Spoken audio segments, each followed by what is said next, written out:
Assalamualaikum warahmatullahi wabarakatuh.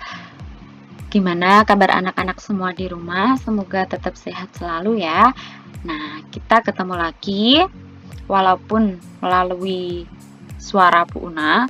Semoga pembelajaran hari ini tetap sampai di kalian ya, dan kalian tetap semangat untuk belajar. Nah, di kelas 11 ini pertemuan awal kita secara virtual, kita akan mempelajari tentang bab sel ya. Apa aja sih yang kita akan pelajari di sel ini?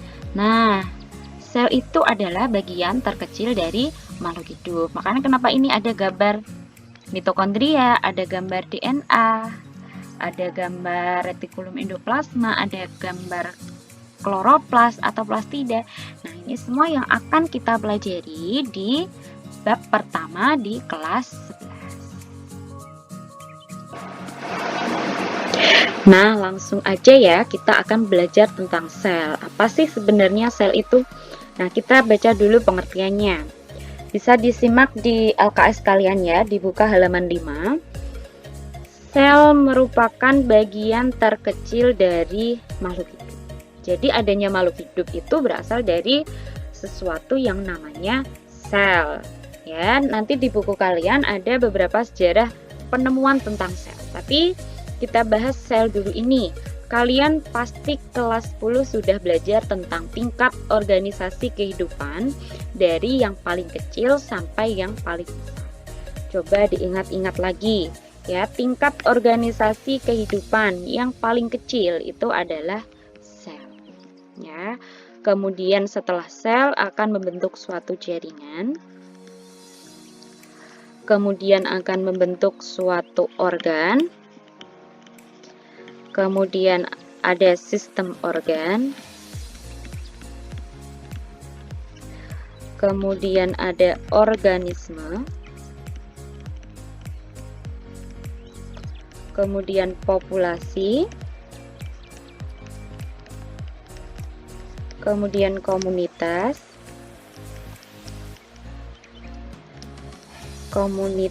kemudian ada ekosistem, kemudian ada bioma, dan yang terakhir adalah biosfer. Jadi kita sebagai manusia itu berada pada tingkatan ini, tingkatan organisme. Kita adalah satu individu. Jadi individu sama organisme ini sama ya. Jadi kita itu berasal dari, mulanya adalah sel. Sel dengan bentuk dan fungsi yang sama akan membentuk jaringan. Contoh jaringan ada jaringan otot seperti itu, kemudian ada darah gitu ya. Kemudian jaringan-jaringan ini akan membentuk organ. Organ ini seperti jantung, paru-paru, ginjal ya. Kemudian organ ini akan membentuk suatu sistem organ. Sistem organ itu ada banyak sekali ya untuk membentuk suatu individu yang utuh. Ada sistem pernapasan, sistem pencernaan, dan yang lain-lain sehingga membentuk suatu organisme gitu ya. Jadi sel ini merupakan sesuatu hal yang paling penting karena dia membentuk suatu jaringan, organ, sistem organ, dan jadilah organisme ya. Jadi sel ini penting. Kemudian kita baca sejarahnya. Ini tak tulis ke yang pertama kali aja ya. Nanti yang selanjutnya bisa dibaca di LKS kalian. Sel ini pertama kali diamati oleh Robert Hooke pada tahun 1665 pada sayatan gabus. Ini masih sangat sederhana sekali ya. Ini gambarnya, jadi sederhana sekali seperti ini. Belum diketahui organel-organelnya. Jadi cuma ada segi 6. Ya, ini kan segi 6. Cuma sebatas itu aja. Jadi belum terlihat organel-organel yang ada di dalam sel. Nah, kita lanjut ya ke komponen kimiawi penyusun sel. Jadi, apa aja sih yang menyusun sel itu? Jadi, ada dua jenis, yaitu organik dan non-organik atau anorganik. Ini sama ya. Organik itu apa aja? Nah, organik itu terdiri dari karbohidrat, kemudian ada lemak atau lipid, kemudian ada protein, Kemudian ada asam nukleat. Asam nukleat ini nanti yang akan menyusun DNA dan RNA atau sebagai inti dari sel itu sendiri. Kemudian karbohidrat ini ada 3 macam ya. Mulai dari yang paling sederhana yaitu monosakarida. Kemudian ada disakarida,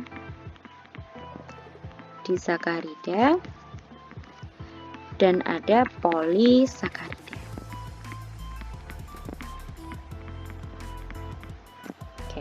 Ini berdasarkan dari yang paling sederhana, mono itu satu rantai berarti, kalau di itu 2, poli itu berarti banyak.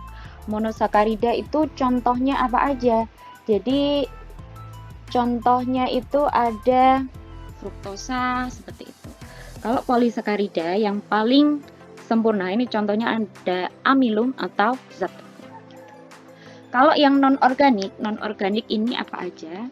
Kalau non-organik itu contohnya garam mineral, dan ion-ion.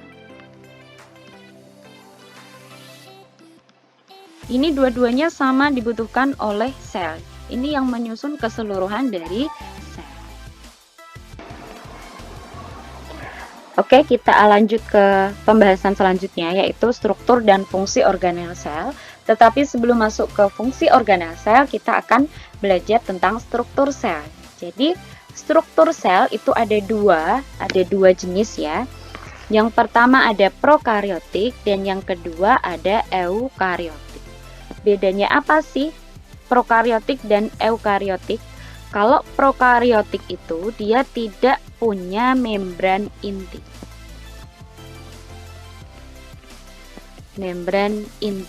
Jadi inti sebenarnya itu kan kayak bulatan gini. Ini contohnya sel. Ini kan ada inti.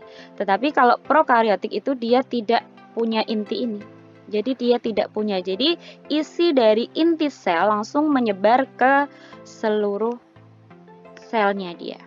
Jadi tidak punya membran inti, bukan membran sel, tetapi membran inti.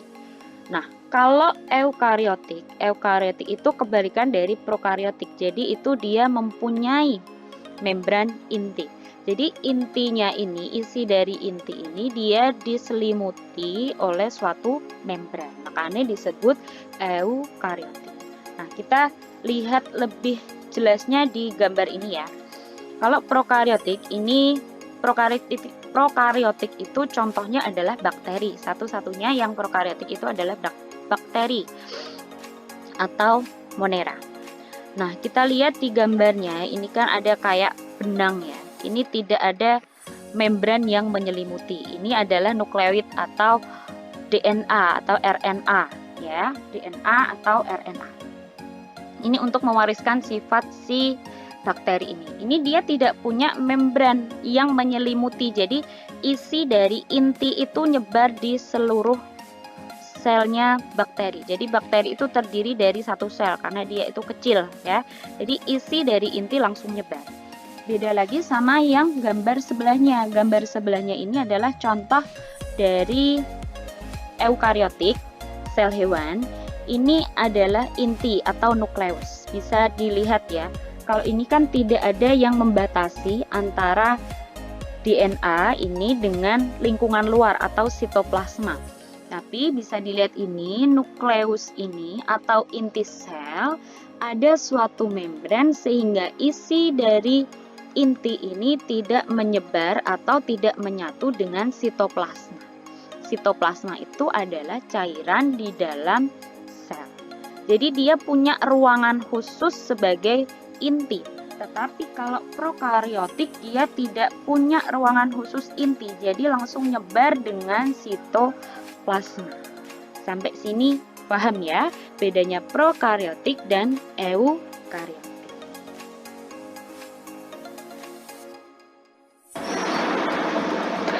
Lanjut ya, tadi kan udah dibagi ada sel prokaryotik dan sel eukaryotik. Nah, sekarang kita akan bahas lebih lanjut tentang eukaryotik ya. Jadi eukaryotik nanti ada sel hewan dan sel tumbuhan. Jadi sel hewan kita bisa lihat ya, walaupun belum tak jelasin, kalian udah bisa lihat perbedaannya. Kalau sel hewan ini lebih yang tidak kaku gitu ya, jadi dia bentuknya ini walaupun ini terlihat bulat, tapi dia lebih nggak kaku, bisa bergerak karena hewan kan bisa bergerak kemanapun. Sedangkan sel tumbuhan dia itu kaku karena di sini ada kayak dindingnya, semacam dinding yang menyebabkan tumbuhan itu kaku. Nah tadi kan udah sel hewan ya, sekarang tentang sel tumbuhan. Jadi beda antara sel hewan dengan sel tumbuhan. Bisa lihat dari bentuknya dari luar. Kalau sel hewan kan tidak ada bentuk yang kaku, tetapi kalau yang sel tumbuhan ada sel wall. Sel wall ini adalah dinding sel, jadi dinding sel ini sifatnya kaku. Dinding sel pada sel tumbuhan terbentuk dari selulosa, atau kita nyebutnya itu serat ya. Jadi yang punya serat itu hanya pada sel tumbuhan. Kemudian ada ini adalah nukleus atau inti sel. Jadi inti sel sama seperti sel hewan karena termasuk eukariotik, jadi mempunyai membran inti ya. Ini yang inti sel itu yang ini maaf. Kalau yang menempel pada nukleus ini adalah retikulum endoplasma. Ada dua jenis retikulum endoplasma, yaitu RE kasar dan RE halus. Jadi yang rough ini untuk yang retikulum endoplasma kasar, dan yang smooth ini yang retikulum endoplasma halus. Bedanya kalau retikulum endoplasma yang kasar, kenapa disebut kasar? Karena dia ditempeli oleh ribosom. Ribosom itu bagian yang kecil-kecil ini, jadi dia menempel pada retikulum endoplasma yang kasar. Sedangkan retikulum endoplasma yang halus dia tidak ditempeli oleh ribosom, makanya disebut retikulum endoplasma halus. Setelah itu, yang khusus pada sel tumbuhan karena dia mengalami fotosintesis, yaitu proses pembuatan makanan melalui bantuan sinar matahari dan CO2 juga. Nah, ini ada kloroplas. Ini ya, kloroplas itu isinya klorofil. Klorofil atau zat warna hijau pada tumbuhan. Makanya tumbuhan itu kebanyakan warnanya hijau karena mengandung klorofil. Kemudian lanjutnya ini ada Golgi apparatus atau aparatus Golgi. Badan Golgi itu semuanya sama. Bentuknya hampir sama dengan RE, tetapi bedanya kalau Golgi apparatus itu letaknya tidak berdampingan dengan nukleus atau inti sel. Kemudian ini yang paling besar, lebih besar dari nukleus, ini ada vakuola. Vakuola itu tempat cadangan makanan. Karena tumbuhan itu kan mengalami fotosintesis. Fotosintesis nanti hasilnya berupa glukosa atau amilum ya. C6H12O6. Ini nanti disimpan di dalam vakuola sebagai tempat cadangan makanan. Oke, kemudian di sini, jadi kalau sel hewan itu kan langsung ke membran plasma atau membran sel, tetapi kalau sel tumbuhan itu paling luar adalah dinding sel. Ini ya, kemudian setelah dinding sel ada namanya membran plasma atau membran sel, membran plasma sama ya. Ini juga untuk lalu lintas sel keluar masuk, tetapi dari segi bentuknya memang sel tumbuhan ini lebih kaku. Kemudian ada yang oranye-oranye ini sama seperti sel hewan, ini namanya mitokondria sebagai tempat respirasi sel. Untuk gambarnya nanti tak jelasin satu-satu per gambar dengan fungsinya masing-masing ya. Ini yang khusus ada di sel tumbuhan. Apa aja tadi yang khusus pada sel tumbuhan? Ada kloroplas, kemudian ada vakuola, dan ada sel wall atau dinding sel. Kalau yang lainnya sama semuanya, ya. Oke, kita lanjut ke fungsi organel sel ya. Nah, tadi kan baru sekilas aja gambarnya di sel hewan dan sel tumbuhan. Nah, sekarang kita bahas satu persatu bagian-bagian dari organel sel. Yang pertama ada sel wall atau dinding sel. Dinding sel bersifat permeable, artinya semua zat itu bisa masuk atau keluar.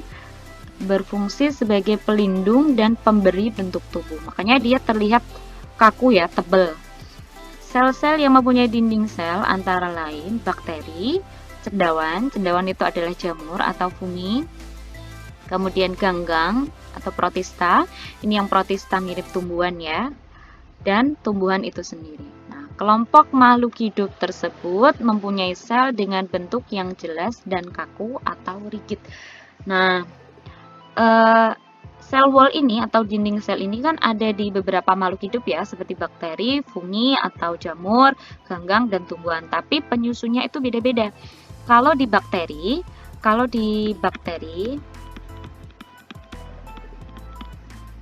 bakteri ini penyusunnya adalah peptidoglikan.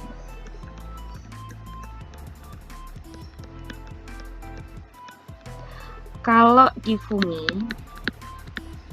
atau jamur, penyusunnya itu adalah zat kitin. Nah, kalau di tumbuhan,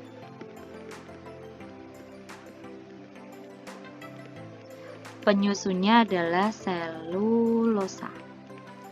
Jadi selulosa ini yang sering kita sebut sebagai serat. Oke, lanjut ya. Yang kedua ada membran plasma. Oke, membran plasma kita baca. Membran plasma membatasi sel dengan lingkungan luar, bersifat semi atau selektif permeable. Artinya tidak semua zat itu bisa masuk atau keluar. Zat-zat tertentu saja ya. Berfungsi mengatur pemasukan dan pengeluaran zat ke dalam dan keluar sel dengan cara difusi, osmosis, dan transport aktif. Untuk pembahasan difusi, osmosis, dan transport aktif akan ada di bab selanjutnya. Kemudian membran plasma disusun oleh fosfolipid, protein, kolesterol, dan lain-lain. Kita lihat gambarnya ya. Ini gambar dari membran plasma, terdiri dari dua lapis, makanya disebut sebagai fosfolipid bilayer. Dia itu terdiri dari dua lapisan, ini batasnya. Dari ada lapisan atas dan lapisan bawah, sama-sama tersusun dari bulatan dan kayak ada ekornya dua gini ya, yang tersusun ke dalam ekornya. Nah, ini membran plasma itu fosfolipid bilayer ya, jadi ada dua lapisan. Nah, yang lapisan ini kan ada yang bulat sama kayak ada ekornya dua kayak gini. Kalau yang bulat ini kan letaknya di luar. Nah, ini dia itu tidak takut air atau disebut sebagai lapisan yang hidrofilik. Kalau yang ekornya dua ini, yang ini dia itu takut air, makanya disebut hidrofobik. Makanya letaknya lebih ke dalam ya. Kemudian di sini ini ada namanya protein integral. Protein integral. Kemudian ada yang ungu juga, ini juga protein tapi letaknya itu di permukaan, makanya namanya protein perifer. Kemudian ada ini ya kayak rantai-rantai ya. Rantai-rantai ini adalah glukosa. Kalau rantainya ini nempel pada protein, namanya glikoprotein. Nah, kalau nempelnya ini pada lemak, jadi ini tadi itu lemaknya, lipidnya, ini namanya, ini kan nempelnya kan pada lemak, makanya namanya glikolipid. Gitu ya. Jadi itu nama-nama bagian-bagian dari membran plasma. Kita lanjut ke sitoplasma. Sitoplasma nggak ada keterangannya karena memang sitoplasma ini adalah cairan dari sel. Nah, sitoplasma ini dia isinya beberapa organel-organel ya. Lanjut, organel apa aja yang ada dalam sel? Ada inti. Ini adalah nukleus.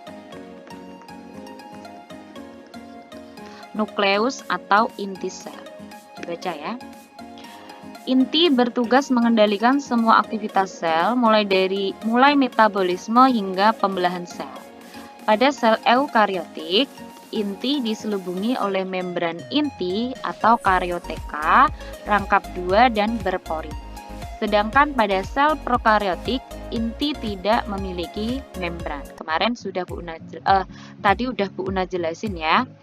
Di dalam inti didapati cairan yang disebut nukleoplasma, kromosom yang umumnya berupa benang kromatin, dan anak inti atau nukleolus yang merupakan tempat pembentukan asam ribonukleat atau ARN.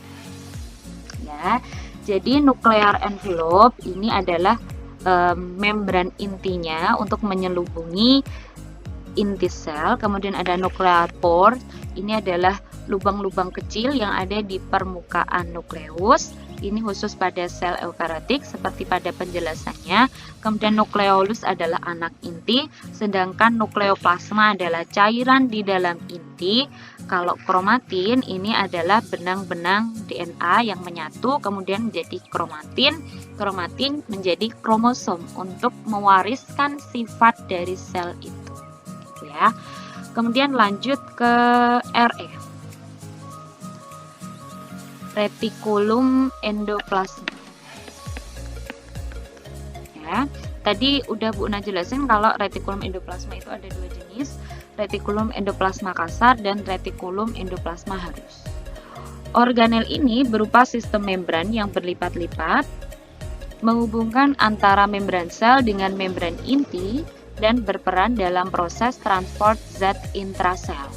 Ada dua macam RE, yaitu RE halus dan RE kasar yang permukaannya ditempeli oleh banyak ribosom. Bisa dilihat di sini ya. Ini kan ada nukleus. Ini nukleus. Kalau retikulum endoplasma dia itu nempel di permukaannya nukleus ya. Ini yang rough endoplasmic reticulum atau retikulum endoplasma kasar karena dia ditempeli oleh ribosom. Kemudian yang ini adalah smooth endoplasmic reticulum. Dia untuk dia itu tidak ditempeli oleh ribosom, tapi nanti fungsinya beda-beda. Kalau yang REK atau RE kasar karena dia ditempeli oleh ribosom, dia fungsinya sebagai sintesis, membantu sintesis protein. Tapi kalau RE halus ini karena dia tidak ditempeli oleh ribosom, dia untuk sintesis lemak atau lipid. Ya. Lanjut ke organel selanjutnya ya. Setelah retikulum endoplasma ada badan Golgi. Badan Golgi, organel ini berbentuk seperti kantong pipi, berfungsi dalam proses sekresi lendir, glikoprotein, karbohidrat, lemak, atau enzim, serta berfungsi membentuk lisosom karena fungsinya dalam hal sekresi. Maka badan Golgi banyak ditemui pada sel-sel penyusun kelenjar. Nah, ini kalau badan Golgi ini ada pada sel hewan maupun sel tumbuhan ya. Nah, dia bentuknya hampir sama seperti RE, tetapi dia tidak dekat dengan nukleus ya. Nah, dia itu nanti akan berfungsinya sebagai sekresi. Dia itu ibaratnya kayak tukang pos gitu. Jadi tadi RE fungsinya yang ditempeli oleh ribosom, dia kan sintesis protein, membentuk protein. Nah, proteinnya itu disebarkan oleh si aparatus Golgi. Jadi dia berbentuk seperti kantong-kantong ini. Nah, kantong-kantongnya kalau udah penuh nanti dia akan keluar gitu ya, membentuk suatu bulatan-bulatan ini. Jadi menyebarkan protein-protein yang tadi udah dibentuk. Contohnya seperti itu. Lanjut, ada mitokondria. Ini juga ada pada sel tumbuhan maupun hewan. Ya, mitokondria bentuknya lonjong seperti ini. Mitokondria adalah organel yang berfungsi sebagai tempat respirasi aerob atau membutuhkan oksigen untuk pembentukan ATP sebagai sumber energi sel. ATP ini adalah adenosin trifosfat, ini adalah energi. Organel yang hanya dimiliki oleh sel aerob ini memiliki dua lapis membran. Membran bagian dalam berlipat-lipat dan disebut krista, berfungsi memperluas permukaan sehingga proses pengikatan oksigen dalam respirasi sel berlangsung lebih efektif. Nah, bagian yang terletak di antara membran krista berisi cairan yang disebut matriks, banyak mengandung enzim pernafasan atau sitokin. Jadi kita lihat di gambarnya ini. Tadi kan ada dua lapisan ya, outer membran, membran bagian luar, dan membran bagian dalam. Nah, membran bagian dalam ini berlekuk-lekuk, ini namanya krista, sedangkan matriks itu cairan di dalam mitokondria. Nah, isinya apa cairan? Ada DNA-nya. Nah, seperti itu. Ini adalah mitokondria. Fungsinya untuk respirasi sel menghasilkan ATP atau energi. Lanjut, lisosom. Lisosom ini khusus pada sel hewan,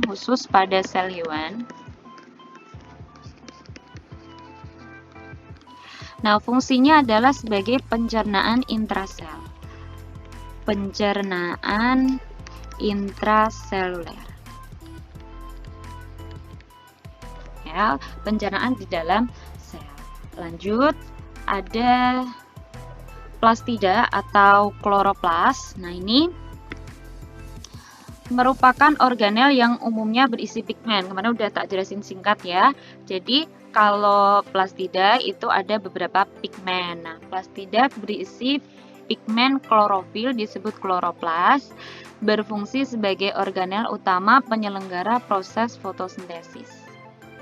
Kromoplas adalah plastida yang berisi pigmen selain klorofil, misalnya karoten, ini lebih ke warna orange gitu.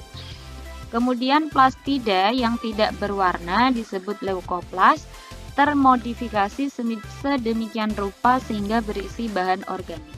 Ya, amiloplas berisi amilum, elaioplas berisi lemak, dan proteoplas berisi protein. Jadi ini adalah gambaran dari plastida. Ada beberapa bagian yang harus kalian ketahui. Dia juga terdiri dari dua lapisan membran. Ada membran bagian luar dan membran bagian dalam. Kemudian ini ada tilakoid. Tilakoid itu seperti kepingan koin satu, itu namanya tilakoid. Tetapi kalau bertumpuk-tumpuk seperti ini ya, ini namanya granum. Kemudian cairan di dalam plastida namanya stroma. Oke, lanjut ke pembahasan selanjutnya, ada vakuola. Ini vakuola ya. Vakuola ini ada khusus pada sel tumbuhan. Merupakan rongga yang terbentuk di dalam sel dan dibatasi membran yang disebut tonoplas. Jadi pinggirannya ini namanya tonoplas. Ya, dia sebagai menyimpan cadangan makanan. Penyimpanan zat makanan setelah melalui proses fotosintesis.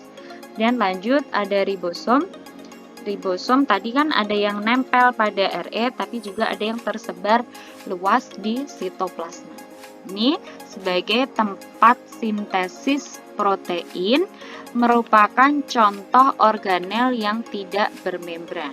Organel ini terutama disusun oleh asam ribonukleat yang terdapat bebas dalam sitoplasma maupun melekat pada RE atau retikulum endoplasma. Fungsinya untuk sintesis protein. Lanjut, ada sitoskeleton. Di sito itu adalah sel, skeleton atau skeletal itu artinya rangka. Jadi sitoskeleton adalah rangka di dalam sel. Jadi sel itu ada rangka, kayak kita manusia kan ada tulangnya. Nah, itu tulang tapi di dalam sel seperti itu.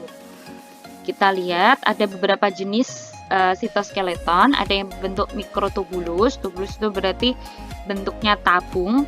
Kalau mikrofilamen itu lebih ke lembar-lembaran ya. Kalau mikrotubulus ini seperti benang silindris. Nih. Kemudian yang ini mikrofilamen lebih ke lembaran-lembarannya. Sama fungsinya untuk melindungi dan memberi bentuk pada sel. Kemudian yang terakhir ini ada sentriol. Sentriol ini khusus pada sel hewan ya. Sentrosom merupakan organel yang disusun oleh dua sentriol. Sentriol berbentuk seperti tabung dan disusun oleh mikrotubulus yang terdiri atas 9 triplet. Jadi ini kan triplet ini 1, 2, 3, 4, 5, 6, 7, 8, 9. Jadi ada 9 triplet. Nah, sentriol berperan dalam proses pembelahan sel dengan membentuk benang-benang spindle. Jadi nanti pada saat proses pembelahan sel. Nah, keterangan-keterangan yang kalian lihat ini, kalian bisa lihat langsung juga di webnya di www.dosenpendidikan.co.id untuk keterangan yang lebih jelasnya. Untuk pertemuan kali ini, walaupun secara virtual, semoga kalian bisa mempelajarinya dengan baik, kalian bisa memperoleh manfaat dari materi yang Bu Una jelaskan hari ini. Itu dulu untuk pertemuan pada hari ini. Bu Una cukupkan sekian. Wassalamualaikum warahmatullahi wabarakatuh.